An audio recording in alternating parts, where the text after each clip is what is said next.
In the last 17 days, we've seen Senator Thomas Eagleton's life passing before him. 17 days ago, he was given and he accepted what may be taken from him tomorrow, the Democrats' nomination for the vice presidency. When George McGovern asked me to be the nominee of the Democratic Party for vice president, he told me what he perceived the office of vice president to be. We know it's the second highest office in the land, and he wanted it to be filled by a person whose objectives are compatible with those of the president himself, but who will not hesitate to make his views known to the president.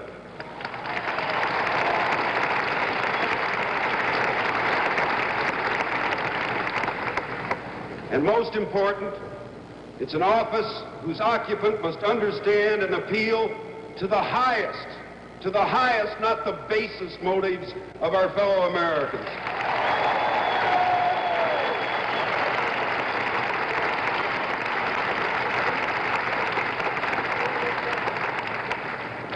And so, tonight, I pledge to you that we will restore the dignity of the office of the vice presidency.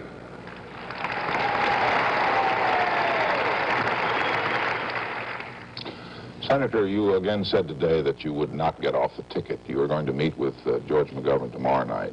Do you suspect that when you do meet with him, he will ask you to get off? I have really no intelligence suspicions, Roger, because every conversation I've had with George McGovern has been that he was behind me, sticking with me, wanted me to remain on the ticket. So I'm not going to try to either prejudge or pre-guess or pre-speculate just what will be on his mind precisely. I know what will be on mine, and I'll make my case to him as best I can in terms of what positive assets, values that I think I bring to the ticket. The Eagleton case is political and medical. It raises questions of competence and candor, his and Senator McGovern's.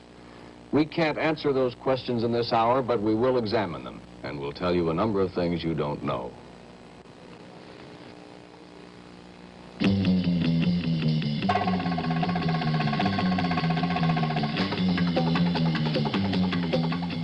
This is a CBS News special report. Campaign 72. The election year. The Eagleton case with CBS News correspondent John Hart. For you who rent the places you live in, Allstate offers a special low-cost insurance policy. Allstate Renters Insurance. Why do you need it? Because you've got a lot of friends with Allstate. Here is correspondent John Hart. 1 week ago, Senator Thomas Eagleton was getting ready to go to South Dakota and get acquainted with the man he called the other guy on the ticket, Senator George McGovern. He was saying the longest chat he'd ever had with McGovern was 3 years ago in the Senate steam room when McGovern came over to keep a lonely freshman senator company. This week, they got acquainted. Too late, as both now agree, both men saying they wish Eagleton had told McGovern his medical history before he was put on the ticket in Miami. The week began with Senator Eagleton willing to take the consequences and ends with him willing to take only the nomination. In between, a columnist and broadcaster went on the air too soon with a story for which he had no proof. Jack Anderson claiming Eagleton had been arrested for drunk driving a number of times in Missouri. Anderson apologized today but did not retract, saying he's still looking for the proof. Tomorrow, McGovern and Eagleton are to see each other for the first time since last Tuesday to decide their future, together or apart. Here's how the week went for Eagleton in his public words, beginning Tuesday. On 3 occasions in my life, I have voluntarily gone into hospitals as a result of nervous exhaustion and fatigue. And as a younger man, I must say that I drove myself too far. And I pushed myself terribly, terribly hard. Long hours, day and night. And after that campaign was over, I did experience an exhaustion and fatigue. And I was, on my own volition, hospitalized in Barnes Hospital, St. Louis, Missouri, Kings Highway and Euclid Avenue. The second experience was 4 days in length. And I went to Mayo Clinic in Rochester, Minnesota, between Christmas, December 25, 1964, and New Year's Day, January 1, 1965. And the third and final time, ladies and gentlemen, was in perhaps middle or late September of 1966, where I once again went back to Mayo Clinic, once again exhausted and fatigued. The length of that stay was, I think, approximately 3 weeks. So I believe, and I have every confidence, that at age 42, I've learned how to pace myself. I've learned how to measure my own energies and to know the limits of my own endurance. Insofar as this campaign is concerned, it is my intent to give it all that I have, but on a measured basis, not to repeat the experiences that I have experienced in those prior years heretofore mentioned. I told Senator McGovern that if at any time in the future my candidacy was an embarrassment to him or in any way was a hindrance to him or an impediment to his achieving the White House or the presidency, I would withdraw. That's what I told him. And his answer thereto was that was not within the realm of the possibility, possible as he saw it. He saw no reason why this development today would hinder his candidacy. The time that Senator McGovern called me on the phone, it was between 3:30 and 3:45 on that Thursday of the convention.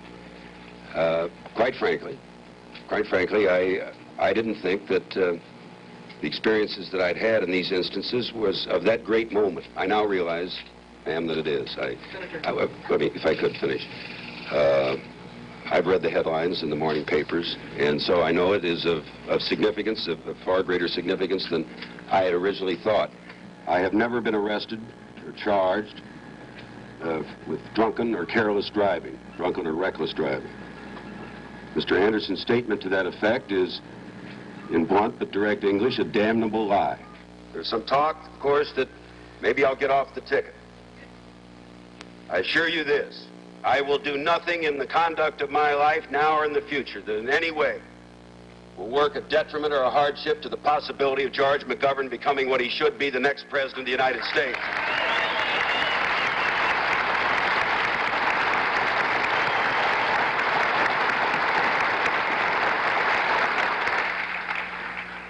And if I were determined to remain on this ticket yesterday, and I was so determined, I'm doubly determined to stay on it today, because Jack Anderson is not going to run me out of town or run me off of this Democratic ticket. This has been a rather interesting week for me, to say the least.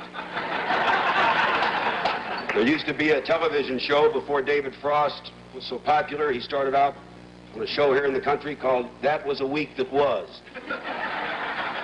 And I'll tell you, for Eagleton, I'm damn glad this week's over.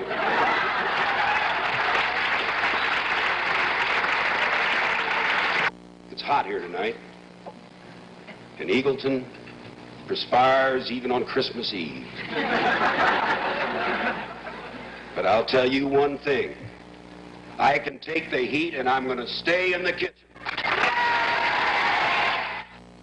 That was last night. Today he was on Face the Nation, saying he'll tell McGovern tomorrow how he is an asset to the ticket.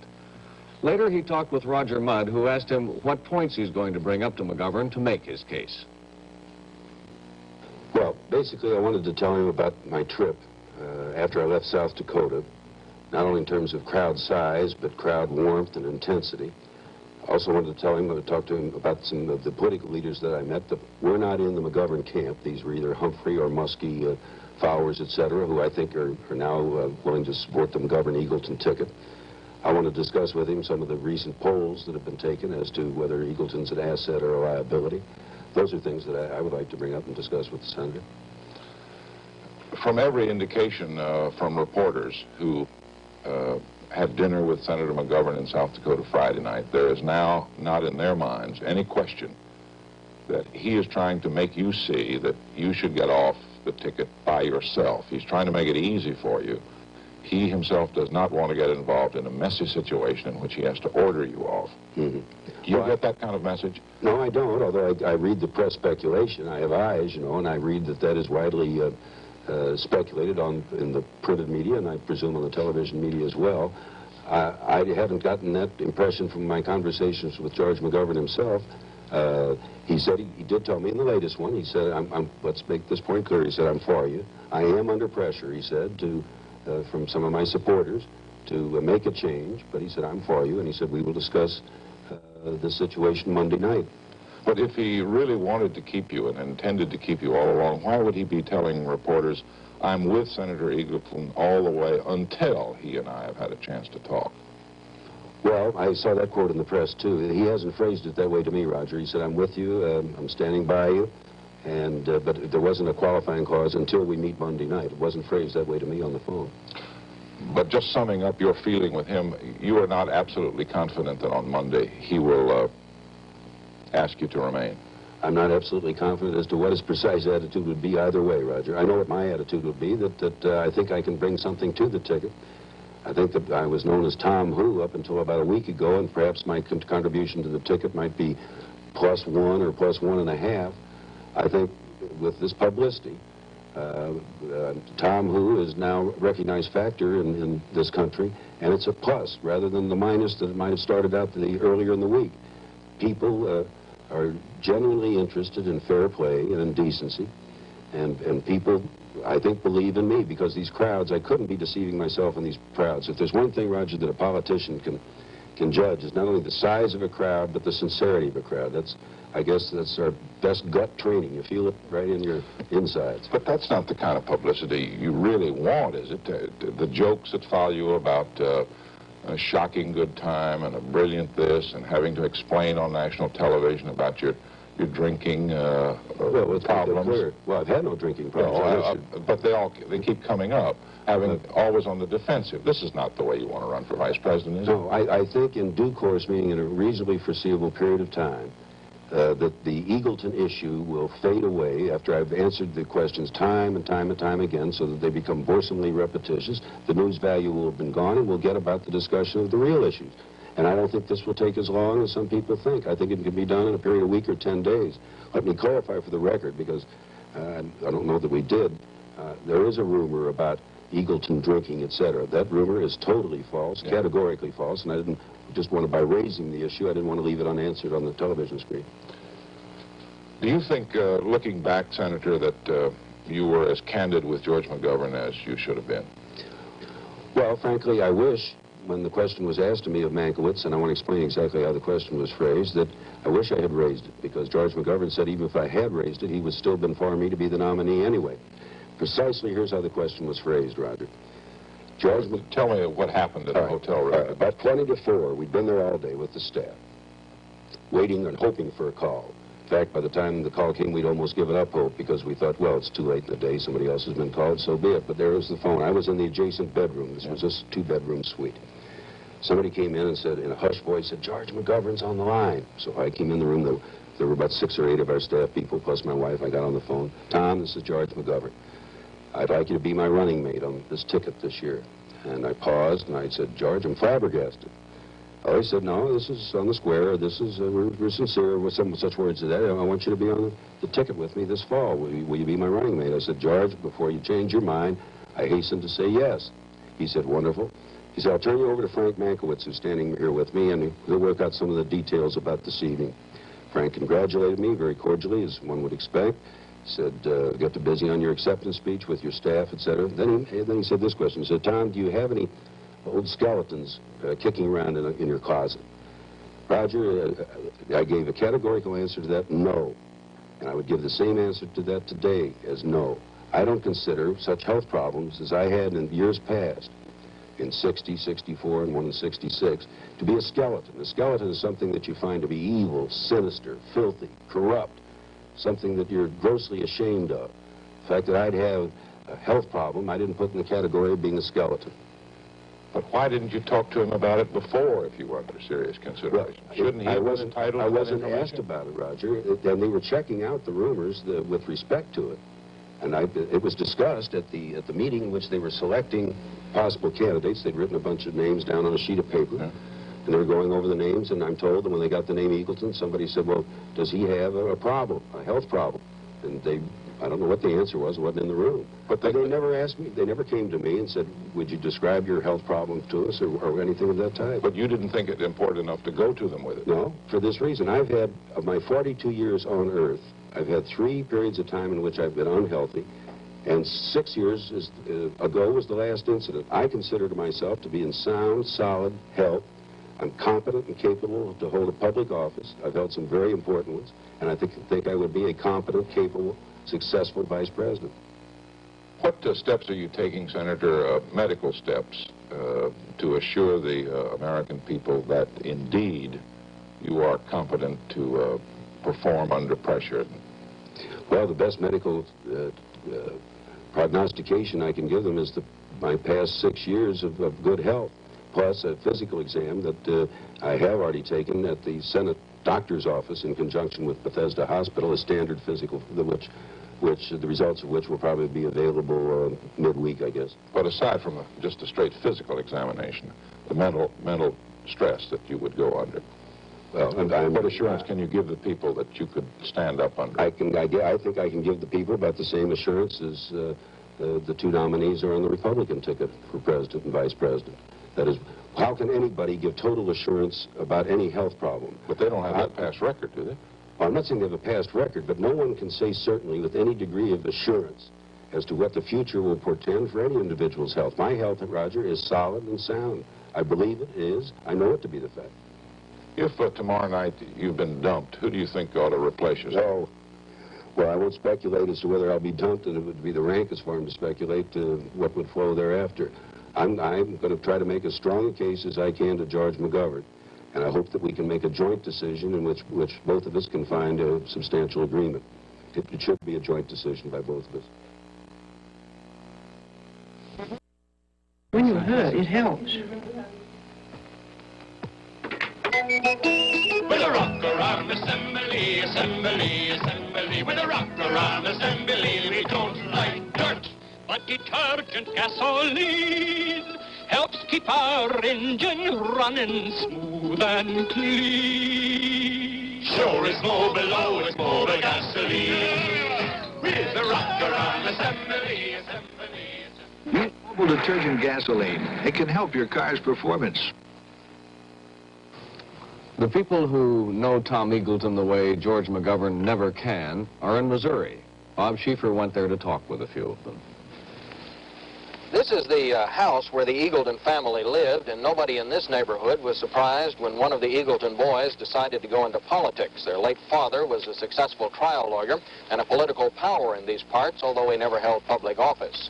And much of the conversation in the Eagleton home revolved around politics. Tom Eagleton cut his teeth on local politics, on ward politics, backroom politics. He was he just brought up in the thing. Do you think he wanted to be a senator as much as his daddy wanted him to be a senator? Oh, I think yes. After he got into, well, that's a hard question, really a hard question to answer. Tom Eagleton, to me, is a type of individual who has excess energy, nervous energy, he has to burn. He wants to be the best in anything he's in. And I think once the so-called political bug got in his blood, there was no controlling that part of it. And he wanted to go as far as he could, yes, I'm sure. A school yearbook predicted Eagleton would take up where Harry Truman left off. Before long, he was well on his way to fulfilling the prophecy. He was soon the youngest circuit attorney in St. Louis history. Later, he would become the youngest attorney general in state history. Just as quickly, rumors began to fly about his personal life. The first rumor came to light that hit the local press, the local newsmen, back in 1961, late 60, early 61, right before Tom Eagleton was to be sworn in as Attorney General of Missouri. The age, 31 years old. And it was reported that he may not be showing up for the swearing-in ceremonies, and so he did show up, though. He was there that day, and as all sorts of rumors went around, and we checked it out, and we found out that he had been in the hospital, but the family reported he was there for stomach disorders. Senator Eagleton is a I think I would not call him a hard drinker. I would call the senator a moderate drinker. I think in the last few years he has slowed down a little there. He he would be like a number of politicians I know, a number of office holders that occasionally would go out and, shall we say, pitch one and let his hair down a little bit. But this was occasionally, and the exception rather than the rule. As for columnist Jack Anderson's charges of drunken driving, Missouri lawmen quickly backed up Eagleton's flat denial. Correspondent Jeff Williams spoke with a highway patrol superintendent. I don't know where Mr. Anderson got his information. It has come to me that some patrolman, highway patrolman, gave him that information, which I say is completely false because we have no such record in our files, and therefore it couldn't have been. It seems to me that if Mr. Anderson has such information, that he ought to put up or shut up. Missouri Republicans were not unhappy to see a prominent Democrat in political distress. But some of the strongest criticism came from another Democrat, Edward Long, who lost a Senate seat to Eagleton in the 1968 primary. He talked to Joel Blocker. I would be very apprehensive if the statements he's made in regard to his medical history are true, and I assume they are, because when you're vice president, you're only a heartbeat away from being president. And when you're president, the pressure is much greater than any campaign you might be making, and if you overwork with the campaign was too much. Certainly in case of an atomic attack or something, you couldn't wait for the president to have a shock treatment before he could make a decision. The only thing that really, use the word, spooked me about this whole thing at Miami Beach is the fact that I would have sworn that Tom Eagleton would have told Senator McGovern about the illness, or two, that Senator McGovern would have found out about it before naming Tom. I just assumed that, and of course, I suppose that we're breaking the #1 rule in journalism when we start assuming things again. But I just anticipated this would happen because there were no secrets about anybody inside politics in Missouri, closely connected with politics, knew that Tom Eagleton had been in the hospital. But they're just exactly what for, the electric shock treatments, the care of a psychiatrist, these things were not public knowledge. I didn't know, and I suppose I was one of the closest reporters to him. Eagleton's older brother, radiologist Mark Eagleton, lives in one of St. Louis's most exclusive suburbs. He didn't want Eagleton to accept the nomination. He thinks being senator is a better job, but he strongly defends his brother's qualifications. The question is, do you have the ability to represent the people who are going to vote for you? And I have no doubts that in the last 6 years, he's proven to me, as his brother and maybe as a physician, that he is in excellent health and that he can deliver for the people in terms of doing the things they want him to do. And I don't question I have no question about that whatsoever. How would you feel if he did withdraw? Oh, I'd be unhappy. I'd be very unhappy because it would mean two things. It would mean that possibly it's a condemnation, that he would be accepting some sort of condemnation, which I don't think is justified. I think we are living in a modern age where people have to accept the fact that the mere fact that you've had a mental illness doesn't mean that you're mentally sick for the rest of your life. And if we can get over this concept, I think it's excellent. While some of St. Louis's professional observers and politicians now wonder about Eagleton's value to the ticket, even in Missouri, our brief sampling, by no means scientific, does indicate he still has considerable support among hometown voters. Well, we're proud of having a Missouri boy in the race. There's some talk he may withdraw from the ticket. Do you think he ought to? No, I don't think so. Well, I'm 100% behind Senator Eagleton, and I hope that he does not drop out of the race, and I hope that he goes on to win with Senator McGovern. And I think they've made too much out of the whole issue of his mental problem. Do you think he'll stay on the ticket? No, I don't. You don't think so? No, I don't. Do you think he should? Yes, I think he should. Well, I feel he's a good man. I think what's been happening, though, reflects poorly on McGovern as opposed to Eagleton. I think McGovern is in a position where he could have found this out. Would you vote for the ticket now with Eagleton on it? Yeah, I'd vote for the ticket. I have faith in Eagleton. I think he's a good man. I think it's a shame that people like Mr. Anderson are trying to smear him. I see a lot of dirty politics in it. I think the most important thing to be considered really is that Senator McGovern himself, you know, why didn't he at least make a cursory examination of Senator Eagleton's background as instead of just picking him for what we all know is just political reasons to get the most votes. And I think he'd do all right in the vice presidency, although he's being hassled about little things about it, you know, such as his health or something silly like that. You don't think that's a bad problem for him? No, I don't think it is at all, because it's just, what do you say, nervous exhaustion. Everybody gets tired, I suppose, you know. Some people say he ought to withdraw from the ticket. Do you think that would help the ticket if he withdrew? No, because I think he's the best man, you know.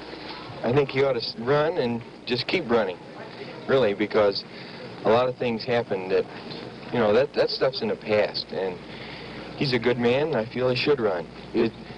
They're just digging stuff out of the pile now. I feel this way. There's a lot of us that need help, and we haven't gone around and looked for it, and he recognized his problem, and he went and took care of it. And I give him credit for it. And what happens if his credit runs out with George McGovern? We'll go into that when we come back shortly. The Author is Maud in a great new comedy series premiering Tuesday, September 12th on CBS.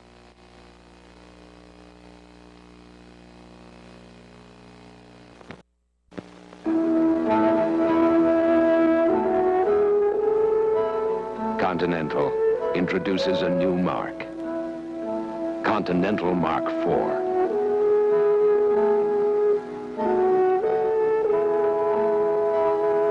For all of the 1970s, this will be the unique American car. Continental. The final step up. Jerry visits Juliet Prowse at 10:30. Sponsored by the Ford Motor Company. They listen better, and they'd like to hear from you. If you're going to be buying a new car in the immediate future, here are a few decisions you'll have to make. Which kind suits you best? Subcompact, compact, intermediate, standard, wagon, or sports? And which engine? A 4, 6, or V8? And how big? And the axle ratio? Want standard, trailer, towing, performance, or economy? The brakes, all drum or disc front, drum rear. Tires, seats, interiors. Options like air conditioning, AM, FM radio, stereo cassette with front and rear speakers. How about a nice clock or a tilt steering wheel? Hold it. To help you select what's right for you, Ford has written a book called Car Buying Made Easier. It can help you no matter what kind of car you buy. Ford listens, and they've learned that by making you a smarter car buyer, they'll get their share of the business. For your free copy, write Ford Motor Company Listens, the American Road Box, 1972, Dearborn, Michigan. They listen better, and they'd like to hear from you. Here again is John Hart. Senator McGovern made his first speech last night since he accepted the nomination 2.5 weeks ago. He was in Aberdeen, South Dakota at the state Democratic convention there. His 1,000% support of Eagleton had clearly lost a few points during the week. Now I'm grateful tonight for the toil, the faith, and the love of millions of people in this state and across the nation that brought me to Aberdeen as the Democratic nominee for the presidency of the United States. The day after I was chosen in Miami Beach for this responsibility,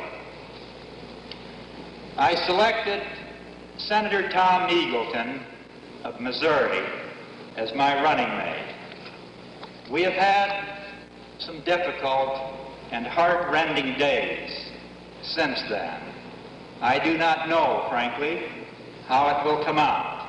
But I do know one thing, that it gets darkest just before the stars come out. So tonight, I ask for your patience, I ask for your prayers for Senator Eagleton and for me as we deliberate on what is the proper course ahead. I believe with Isaiah that they that wait upon the Lord shall renew their strength. They shall mount up with wings as eagles. They shall run and not be weary, and they shall walk and not faint. So we ask tonight for the guidance of the Almighty, and we shall ask for your full and active support. Then we shall run and not be weary, and then I believe we shall prevail. Good night, and God bless. Senator Eagleton's illness was mental depression, probably the most common mental difficulty in this country.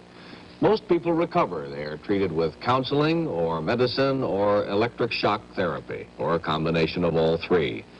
The American Psychiatric Association says electric shock therapy works for depression most of the time, but they don't know why.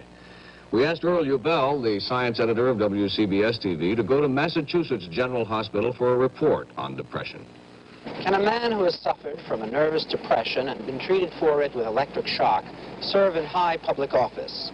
That's a psychiatric question that might be answered here at Massachusetts General Hospital, where nearly 30% of the psychiatric patients are admitted with depression. That's an overwhelming feeling of sadness, of fatigue, of being knocked out both psychically and physically. The psychiatrists here use both drugs and electric shock to treat these patients with amazing success. Nearly 80% of them return to home and to job unimpaired. But what about a man running for the vice presidency? What then? Dr. Gerald Clareman, who is professor of psychiatry at Harvard University Medical School, and who has treated hundreds of such patients, says that the answer is neither simple nor clear-cut. As a psychiatrist, would you say that an individual who has had depressive illness would be qualified to be president? Well, I think it's something that has to be taken into account. We've had some very distinguished presidents who have been depressed. Lincoln is the clearest example of a man who had melancholic states. I think it's a factor that has to be taken into consideration. The type of depression, whether its severity it impairs judgment, or whether it's mainly experienced in terms of bodily complaints or fatigue. And it also has to do with how the individual has recovered. A past history does not imply a necessity that the person will be impaired in the future. We're talking about probabilities and statistics rather than actualities. There are many people who say that Senator Eagleton's depression was probably quite severe because he was given electrocurrent therapy and therefore may not be equipped to carry on the office of vice president and perhaps even of president. How do you feel about that particular idea? I don't think that's entirely fair, because the willingness to use convulsive or current therapy varies greatly across the country with different psychiatric centers. And the St. Louis group is, for example, more likely to use that form of treatment with even milder depressions compared to our experience here in Boston. And there's great variation around the nation, and particularly also in Europe, as to whether people are more likely to treat depressions with convulsive treatment in hospital or to use drugs on an outpatient basis, so that one can't infer severity just from the fact that he was treated that way in St. Louis. Based upon what you've heard and his own description of his own case, and if you were a psychiatrist giving the kind of examination which you say would be a good thing for high officials, what would you have advised, say, Senator McGovern or even Senator Eagleton himself concerning his suitability for running for vice president? I think it would have been desirable if the issue had been faced squarely and openly because of this whole issue of the place of illness in the life of public officials. I don't think I know enough about Senator Eagleton to make a judgment on the basis of all that I have in the newspapers. I'd say that what we know indicates that it should be discussed, reviewed, because there are very complicated issues involved. Given only the information that Senator Eagleton has chosen to release about his case, few psychiatrists would venture an opinion about his fitness to perform his job. They would prefer to examine him and consult his doctors. So the issue comes down to this: How much should the public know about the intimate details of a public man's life? There are some psychiatrists who say everything. Earl Uvell, Boston. In 1912, the Republican vice presidential candidate John Sherman died 5 days before the election. No vice presidential candidate has ever withdrawn. If Thomas Eagleton should, the Democratic National Committee would pick another man, a possibility the committee's been thinking a lot about lately. Michelle Clark talked with committee counsel Joseph Califano. Mr. Califano, have Senator McGovern or his staff called you to ask you about procedures for selecting a new vice presidential nominee? I've been working for the past several days on all the procedures that are new for the Democratic Party. As a matter of staff work, Mrs. Westwood has talked to me about this among other issues, and this obviously in the wake of what's happened. What are the procedures for selecting a new vice presidential nominee if that occurrence should come about? Is Mrs. Westwood the only one that has called you and asked you about that, or have McGovern and some of his closer staff called you also? Well, I've talked to, you know, I am the counsel for the Democratic National Committee, and she's the woman that I deal with. Would you deny that you have talked to Senator McGovern or any of his staff in the last few days about this problem? I've talked to other staff members of Senator McGovern about this problem. But, you know, there's been a lot of talk about this problem by a lot of people. Can you at all tell us what you talked about? Well, I've simply talked about the question and tried to explain to them what the procedures are for the Democratic National Committee to select a new vice presidential candidate should there be any decision by Senator Eagleton that he should withdraw from the ticket. And whether that will occur or not, I don't know. I regard it simply as decent staff work, that's all. Would you explain to me exactly what those procedures are? There would be a meeting called of the Democratic National Committee, at which point I assume that there would be some recommendation by Senator McGovern of some candidate, and the Democratic National Committee would vote. At that meeting, each of those persons who are representative of their state delegations to the Democratic National Committee would cast on behalf of their state the same number of votes they cast at the convention. Essentially, 150 votes would be casting 3,016 votes. Do you see any problems at all involved in such an emergency session or having to go through all of that at this time? Well, you know, it is my view that, A, we do not know whether this is going to happen or not.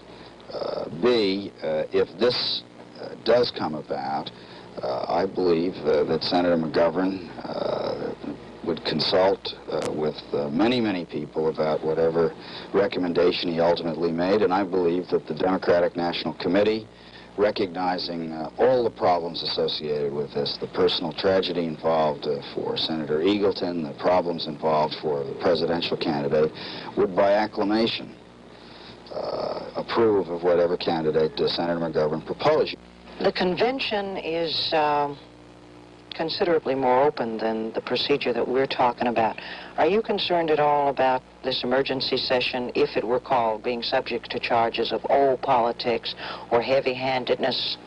No, not at all. I think it's important. I don't agree with your premise. I think this is as open as the convention would be. Indeed, the rules for establishing who's on the Democratic National Committee were changed at the convention, and there's a larger number of more people representative of the party.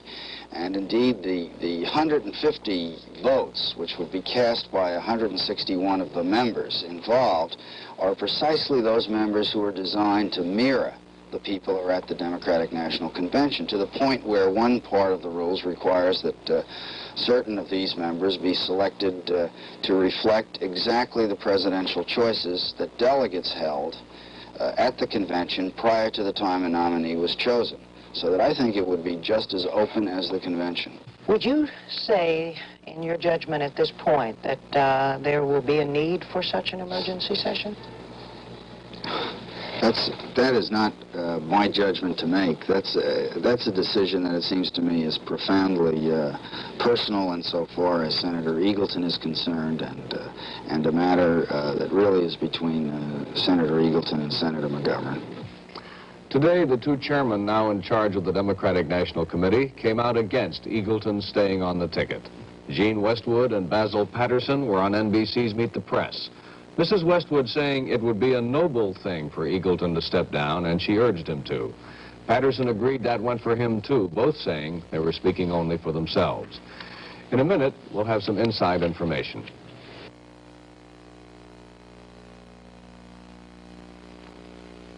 Make no mistake about it, I am not the president. I'm David Fry, here to tell you about the total copy system from Addressograph Multigraph. Golly, just imagine, from originals to copies automatically for as little as ½ cent each, over 150 per minute. If you want to balance your budget, that total copy system's a whiz. Make no mistake about that.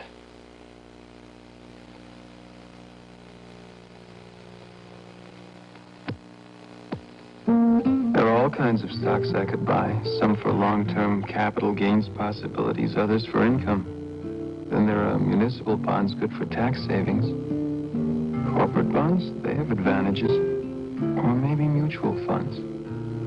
I don't really know what's best. Isn't it time to get professional help with your investments? Isn't it time you talked to Payne Weber?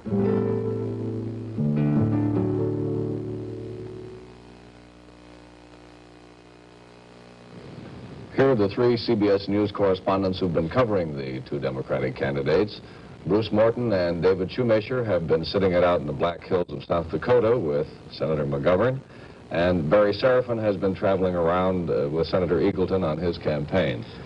Bruce, you're the last one of the three of you to see Senator McGovern. Is he or isn't he going to dump Eagleton? Well, Senator McGovern talked with a group of us in the early hours of this morning on the plane coming back from South Dakota. Kept insisting that he hadn't made up his mind yet and that he wouldn't necessarily make up his mind even at this Monday night meeting, that he had a couple of days more than that if he wanted them. But all the implications of what he said last night were negative from Eagleton's point of view. Somebody asked him at one point, is there anything about Eagleton that's a plus? And McGovern didn't come up with anything. He said a number of times you have to think about the effect of this kind of thing on a country that's already, in his phrase, uptight about its leadership, nervous about its leadership. Have to think about its effects in terms of a close election. None of that sounds like a man who wants to keep Eagleton on the ticket. The staff give you the same kind of feeling. They'd like to see Eagleton get off gracefully without McGovern having to play the heavy.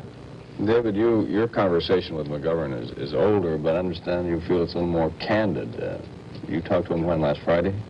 John, it was a very unusual scene Friday night when groups of reporters were seated at various tables around the lodge back in the Black Hills having dinner. And I was there with my family, and Senator McGovern came over and sat down. People who were watching said it was maybe 45 minutes. I don't think it was that long. And talked, as I say, as I sat there with my family. I got the very strong impression that George McGovern's mind was made up personally as to what Thomas Eagleton should do, and that is that Thomas Eagleton should decide that he should leave the ticket. He's troubled about the whole situation, not for all the emphasis on the fact that Thomas Eagleton was hospitalized 3 times, but because of the lack of candor down at Miami. Well, what about the lack of candor, if any, with George McGovern? Now, he'd been saying to Eagleton all week, 1,000% I'm for you, and yet he's giving you the impression, possibly deliberately, that he's not so 1,000%. No, I think that there was no question but that was a deliberate action on his part that night. To use you? That's not only me, but to use several other reporters who were there, because he had individual conversations with several of us, and we quickly ran to compare notes afterwards, and we all had the same informal discussion pretty much with McGovern. He seemed to have gone a little farther with me in one area, a little farther with another reporter in another area. I think another point here, maybe Barry can bear this out, that what McGovern and Eagleton are talking about comes out differently depending in which camp you are. It was almost antiphonal yesterday. We, traveling with McGovern, would hear, well, Eagleton just said he's 1,000% behind me, and minutes later we're getting a statement saying, in McGovern's name, I told Eagleton I was under intense pressure to ask him to withdraw. And it was kind of back and forth like that through the day. Well, can you be sure, David, that Senator McGovern was trying to use you to send a message to Eagleton to please get off graciously? I think that there are two things going on. One is, in the first instance, he was for Eagleton 1,000%, even though, as a politician, he knew that this was no way that this could turn out to help that ticket. That they felt if they were going to save anything out of this situation, that they had to give Eagleton a chance to save it. That is, I'm with you now, go out, be as brave as you can. He said, we're both, Tom and I are both putting a brave face on this thing. Go out, see if somehow or other you can't resurrect your candidacy. I am skeptical, but I'm going to give you this chance. And I think that that is really what he was doing. Barry, what happened to Senator Eagleton? He was willing to get off at almost the earliest whisper in the beginning of the week, and then suddenly he's fighting to stay on. Well, he made no bones about the fact that he wanted to be vice president before he was nominated, and he wants to more than ever right now. There really was a change in his tone from the first of the week all the way through his last appearance, in which he said, I can stand the heat and I'm going to stay in the kitchen. And he promised the crowd in his home state that he was going to come back next year as vice president. Part of it was the Jack Anderson story. It made him get his back up, kind of. He said it made him doubly determined. That's what he said in public, and in private I got the same impression. The day that story broke, he was in his hallway a few minutes later saying, I'm calling a news conference. His staff members said, this is a bunch of words I can't use, and a few minutes later he came striding in to denounce that column, and ever since then he's been getting stronger and saying he's in the race to stay. I think that's what they were just looking for, John. That's the only chance they've had in this past week, and I think they now feel that it wasn't enough. But that both McGovern and Eagleton, from what I can hear via the McGovern camp from Eagleton, is they needed a sympathetic backlash. They saw this Anderson charge as, in their view, patently untrue. They knew they could nail Anderson to the wall on this, and that just maybe, just perhaps, there would be a feeling now, what is the press doing to this poor guy? All of those newspaper editorials, and it might have worked at that point. But I think that McGovern's sense throughout it all was it just isn't going to be. Now, of course, he has a problem. There is nothing, as I understand it, in the rules that says that Thomas Eagleton must step down. Thomas Eagleton may be defying McGovern, and we can't know that for sure, just as Richard Nixon apparently defied Dwight Eisenhower. Well, that's my next question to Barry. Yeah, what if McGovern says, no, that's it? Well, I think if it came to that, Senator Eagleton would at the least try to persuade him differently, and certainly would not give him an immediate answer. All right, George. Will it be a checkers speech or any kind of outside activity? I don't know. My only sense of it is that he would not give him immediate agreement to go ahead and step out. One of the things McGovern said last night, they obviously, in spite of all these denials and all this, we haven't made up our mind yet, are thinking ahead. Somebody said, well, you'd have to get the Democratic National Committee together, and McGovern, pausing for all of a tenth of a second, said, oh, that's no trouble, we could do that in a week or so. Senator McGovern said to me on that Friday night discussion, we can't make it appear, and I emphasize that word appear, that I am pushing Thomas Eagleton off the ticket. That's when he was trying to say it was his decision to make. He'd really rather sort of wash his hands of it and let Eagleton do it on his own. But I would say that to come and sit down with a reporter who is, after all, I'm not that much of a charming dinner companion that you sit there and talk to me. You just don't go to David Shoemaker and say, this man is a liability if you don't somehow or other want Eagleton to get the word. That's a tough thing to do, you know, to fire someone. It's tough in private business. It's tough anywhere. And you'd much rather have the guy that's the liability walk out on you rather than have to say, go. All of us here seem to have the impression that Senator McGovern is trying to give Senator Eagleton a message.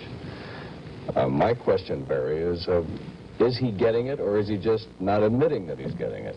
Well, another consideration, I think, from the Eagleton point of view is he has said he was going to depend on a visceral feeling, not the polls so much, but the feeling he gets from people. Although he's quoting those television. Yes, he is. But also, the thing he said he wanted to tell George McGovern about Monday night was the reaction he's gotten, the response he's gotten from the crowds, from the people in the streets, and from the private meetings with the money people and the party people, some of whom were ex-Humphrey and Muskie people, all of which has been rather good. He's made a good impression. He's made some converts among money people who were hesitant. He hasn't. There are some he hasn't. One last question. If he's dumped, Who are the likely candidates?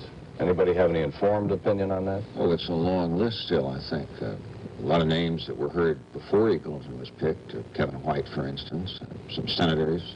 Fritz Mondale, for one. David, I think that I would look at some of the men that he really knows well in the Senate. His close friends, men like Nelson or Church or Mondale.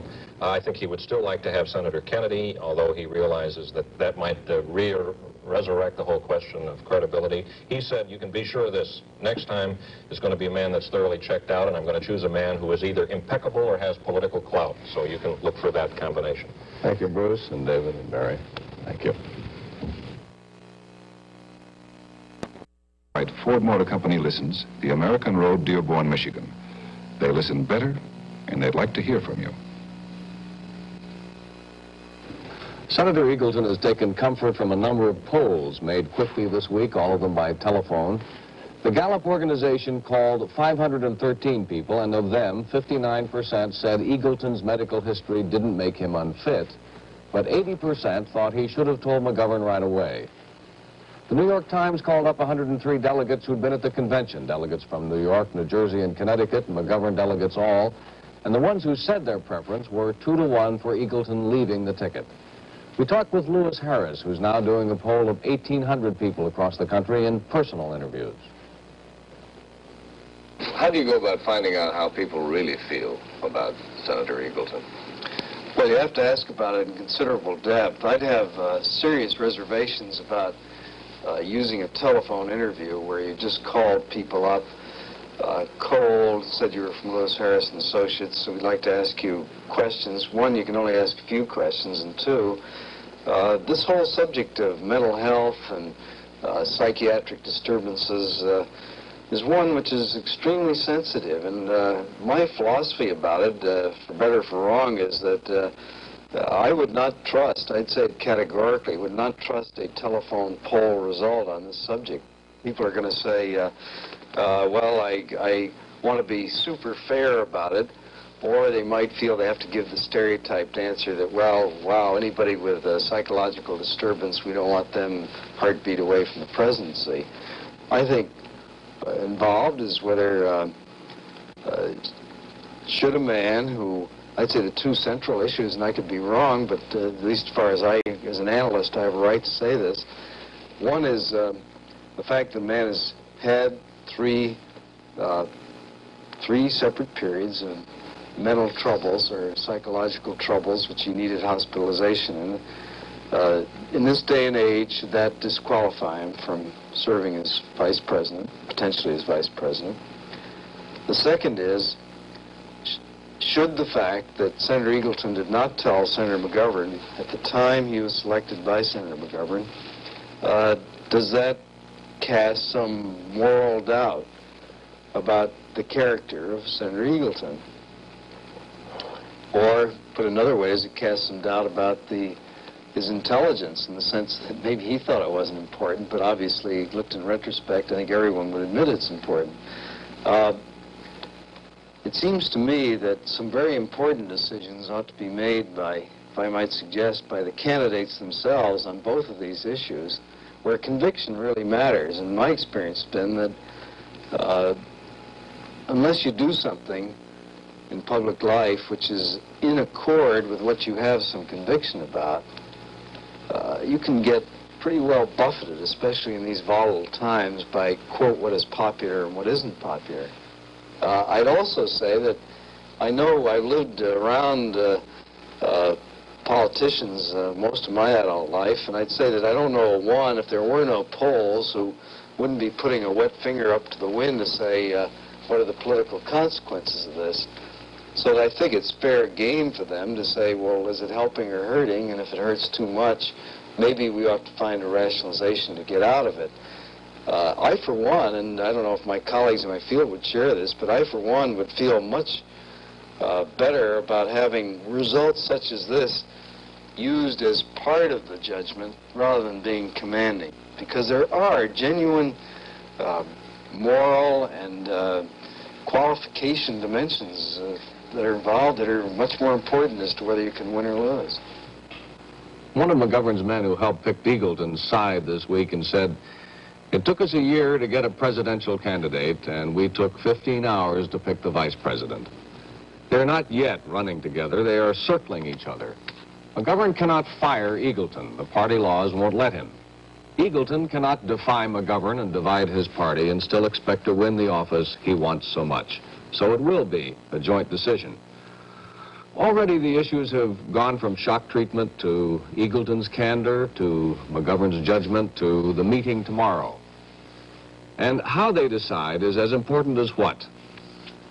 How they deal with each other from now on will shape the campaign and influence the election. It will tell us a good deal more about them than we know, perhaps even more than they know themselves. I'm John Hart. Good night.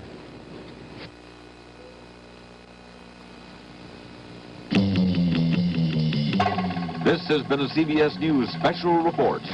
Campaign 72, the election year, the Eagleton case, with CBS News correspondent John Hart. This portion was sponsored by the Ford Motor Company. They listen better, and they'd like to hear from you.